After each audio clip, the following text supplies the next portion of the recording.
Hello, this is Catherine with the U.S. Nightly News. I'm here with Jenny, and we have breaking news about the war in Europe. We're here in the newsroom with coverage about the end of the Second World War.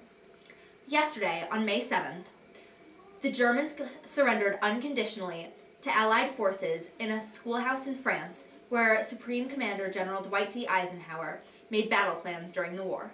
General Alfred Jodl, the German Chief of Staff, signed the document declaring unconditional surrender in place of Karl Dönitz, the German president. Across Europe, German forces were ordered to cease fighting. The raging war in Europe has finally ended. As everything draws to a close, let's take a look back at the major moments of World War II. First, let's go back almost 4 years to a bond formed between British Prime Minister Winston Churchill and our own late President Franklin D. Roosevelt on a ship in the Atlantic Ocean. Good afternoon, fellow viewers. I'm here on this sunny day in August where I am on board the actual ship where the Atlantic Charter is about to be signed. Following the Lend-Lease Act, this document will help strengthen American support of Britain. This document will endorse national self-determination and create a strong international security system. Hopefully creating this tight bond between the two nations will greater our chances to defeat Hitler. The bond formed on that ship lasted throughout the war. Now let's take a look at Hitler's last counteroffensive. Today, January 25th, 1945, marks the ending of a brutal one-month battle between Germany and the Allies. It all started on December 16, 1944 at 5:30 a.m. when the Germans began a major offensive on Ardennes.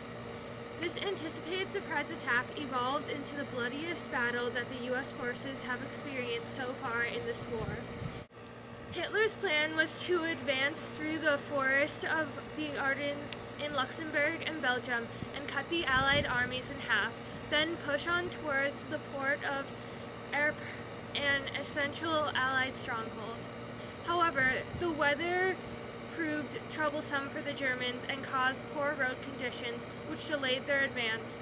However, the fog and snow stopped the U.S. forces from deploying planes, which allowed the Germans to advance with 25,000 men. The Germans then dressed in U.S. uniforms and caused confusion, and in 5 days they surrounded 20,000 Americans at Bastogne. At Christmas, the fog lifted and planes were launched. General George Patton started his advance.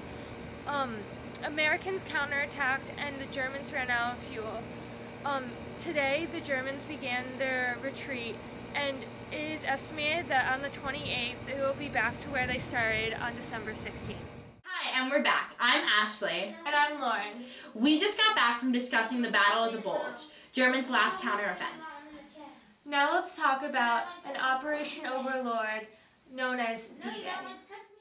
This invasion, known as Operation Overlord, was spearheaded by Supreme Commander General Dwight D. Eisenhower. This plan was very elaborate, and he even set up a fake army under General Patton to trick the Axis powers into focusing their energy on defending the city of Calais, not the beaches of Normandy. The soldiers landed early this morning and began to work their way up the beaches. On four of the 5 beaches, the casualties were low and the going was relatively easy. However, on the fifth beach, codenamed Omaha, the Germans dug trenches and battered the incoming troops with artillery, bullets, and hidden mines.